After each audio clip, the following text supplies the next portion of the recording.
Welcome. Check it out with Jessica Lee. I'm here with Lauren Larsen Diehl, who's the Senior Director of Customer Success Management at Oracle. Welcome, Lauren. Thank you, Jessica. Delighted to be here today. Yeah, love your outfit. Thank you. Yours too. Thank you.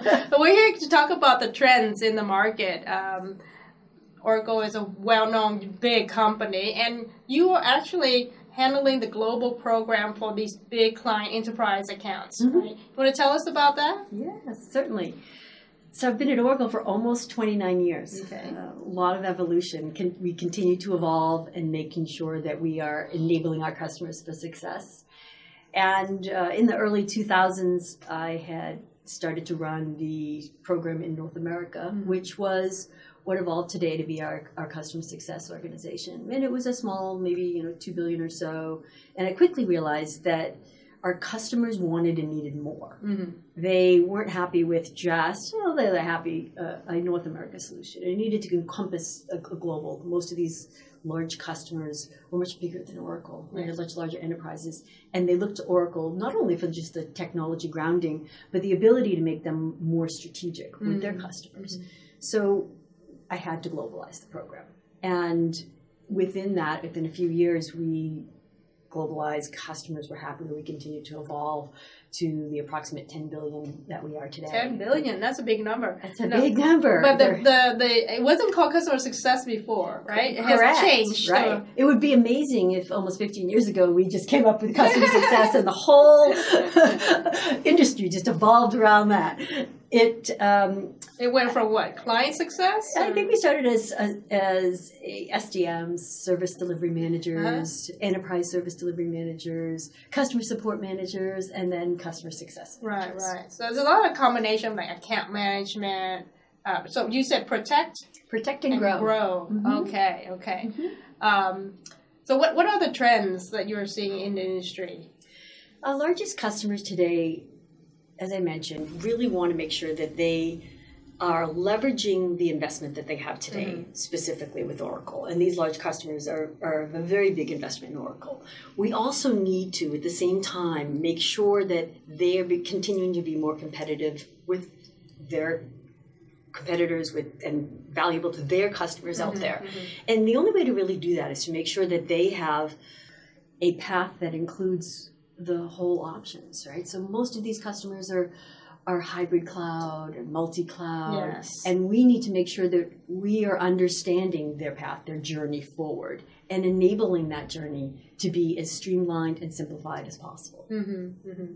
And I know that some of these accounts, you have had long, deep relationships with them. Oh, yeah. That's one of the beautiful things to see some of these largest accounts in the world just evolve. Oracle helped them through so many transitions. Yeah. They ebb and flow. And the account management aspect, we've had many people on accounts for 10, 15 years mm-hmm. or more. Most of them have mm-hmm. lots of seniority, are very senior. In order to build that credibility and be able to go to a customer that large globally and help them and enable them for future success. Right. What challenges do they face, and how does your program try to help them? Yeah, so we have lots of internal toolings mm-hmm. that enable our account teams to leverage the data that we have and the information, right? Information is more data. Insight. Right, that automates as much as we can to give them more insight, to have those strategic discussions, to make sure those customers are comfortable and happy with Oracle, that we can then have that credibility to say, this is where we are seeing you can be more competitive mm-hmm. and we can guide you down that path. Right. And that's pretty exciting to see, customers grow. It continues to, of course, the cloud segment everywhere continues to grow. And it's having that ability to know that it's going to be a hybrid world mm-hmm. for a long mm-hmm. time. And the way you measure is really about the total life cycle management. It's like the total lifetime spend. Mm-hmm. Because the revenue could be coming from different sections. Right, absolutely. Years ago it was all about the on-premises environment. As we were just the whole industry was journeying to the cloud, and mm-hmm. now everybody's in there, but everyone has a different flavor. Mm-hmm. Right? And it's how do you make it all work together and make sure that there's a strategic plan coming forward, that it's not just multi-mix. There was actually a plan. Of course, we would love it to be the complete Oracle plan because we think that's incredibly compelling. A little biased, but no. I want to shift now to the women in tech discussion. I know you've done a lot at Oracle. You're one of the leaders for the women in tech, and you're involved in all kinds of organizations. Can you bring a little bit more color to that? Oh yeah, it's certainly one of my passions. You know, in our community, my passion is enabling that community for success. And in parallel to that, I'm the executive sponsor for Oracle Women's Leadership. And I love to empower and enable those women to go forward.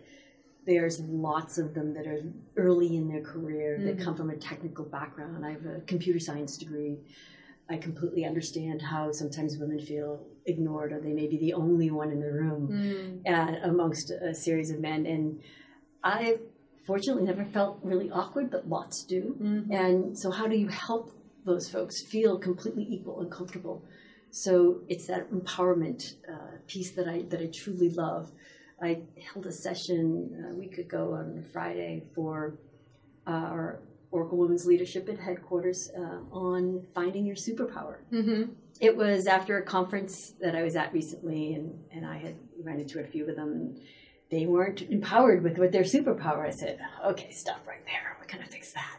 As busy as we are in Q4, I still have time for that. Yes. These are the women that are going out to empower others. Yeah.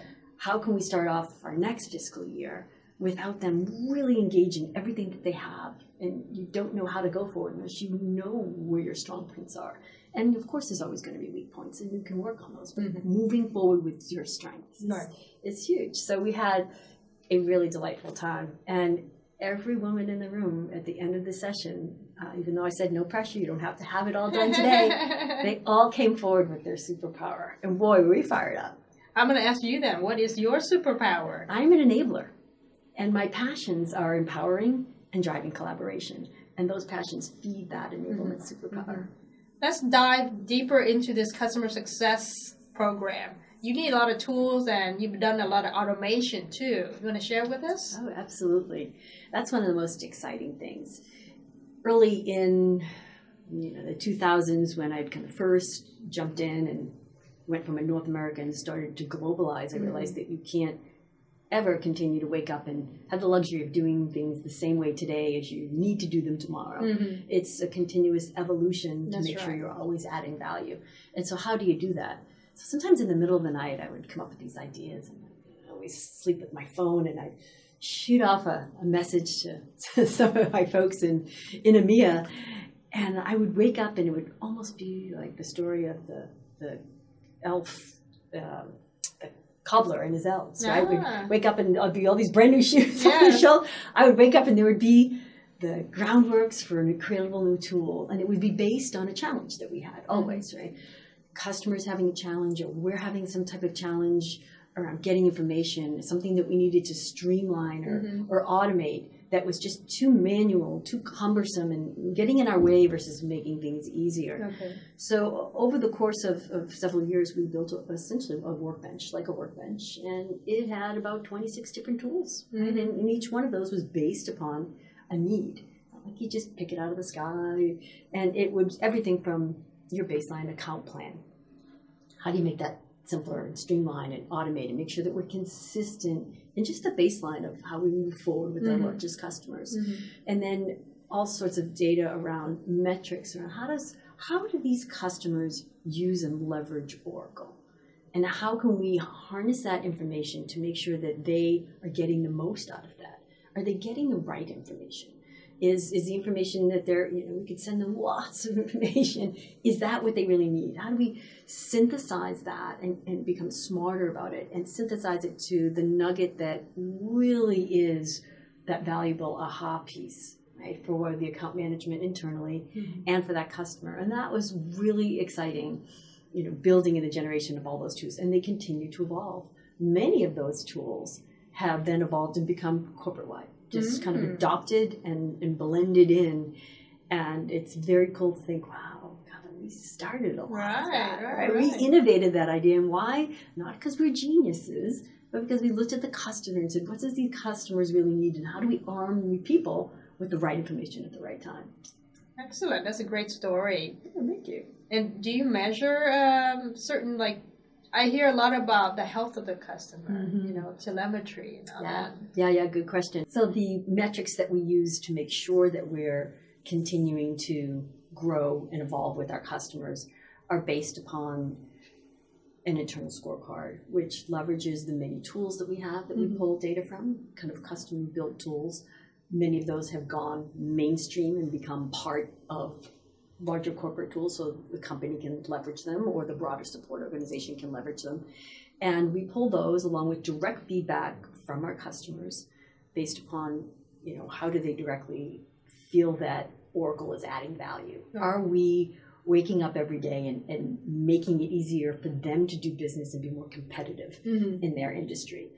Those are the types of things that you don't generally get from kind of common interesting, but really, really fine-tuning. And a lot of that is very much focused on the long-term relationships that they've had with our customer success managers that really understand not only the industry, but the customer specifics and have helped our customers through many, many hurdles over the years as their businesses have ebbed and flowed, and they need to figure out how to continue to evolve. Right. And everything we do every year continues to evolve to make sure that we are hopefully getting ahead. Evolve or die, right? Yes, it is. I hate to say that, but it's so true. If you don't wake up and do it slightly differently, slightly smarter, and everything that you were doing yesterday, try to automate it, try to streamline it. Right. So you can use every ounce of your energy to focus on that. How do I add that really critical bit of value that's truly strategic, using your empathetic skills to kind of read in, and that's what really can make the difference and turn the wheel.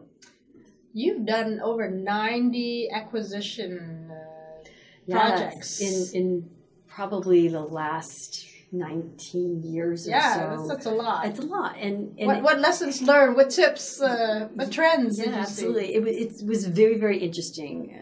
My very first big acquisition was from PeopleSoft, a customer that we acquired many years ago, but I had managed the alliance relationship back in the 90s, so I knew an awful lot about the business and therefore became a valued person in strategizing on how do we get the best out of everything as we move forward. With every acquisition you have, I think the most incredible thing is sometimes seeing what maybe Larry Ellison saw as he was looking at this company going, there's that. It could be a piece of technology. It could be a chunk of market share. It's different all the time. Right. But finding that little aha moment, and there's one in every single acquisition. And there's still a lot of acquisition happening, right? Absolutely. And now they're smaller. There's still many ongoing as every large company is continuing. And most of it is in the cloud-focused pieces. Okay. And so it continues to move, and it's very, very much streamlined and automated, making sure that we're picking up pieces that broaden our portfolio to make sure that we're continuing to add value to the customers. Yes. It kind of goes back to how do we make sure that we're synthesizing everything that we had and continuing to add value. We kind of buy some pieces, we integrate, we build around it, we make it better than it was before, better, stronger, faster. Yes. Wow, there's a lot of things happening, and even though you've been involved in this customer success program for a long time, there's still excitement, right? There is never a dull moment. Yeah. The day we wake up and be bored, I think that's probably the day I retire, which is a long time from now. I can't imagine it. There's always more to be bored. I think that's probably your teeth into, because the industry is so interesting with not only the cloud, the hybrid cloud, the multi-cloud, and how do we make sure that we have a grasp on that so we're truly guiding customers. But I think the artificial intelligence around it that helps to streamline and automate so much of what we do and so much of the baseline interaction that we even have with our customers. We see it all day. We don't even notice that it's happening. And it's fascinating, and it continues to evolve. And those things make it easier for us to kind of baseline. The baseline goes higher. All the stuff that we manually did or had separate tools all becomes just part of this streamlined, automated. There's a lot of AI in there, and then we continue to go forward. So we continue to try to get ahead of that curve and find that nugget of wisdom, of empathy of the customer, so we can guide them forward, make sure that we're all successful moving forward. Right, right. Always be learning, always looking for ways to deliver more value. Absolutely. Okay, well, it's been wonderful to have you here on the show, Lauren. Thank you, Jessica. Thank you for sharing your thoughts with us. Have a great rest of your day. And that's Tech It Up with Jessica Lee, Lauren Larsen Diehl from Oracle.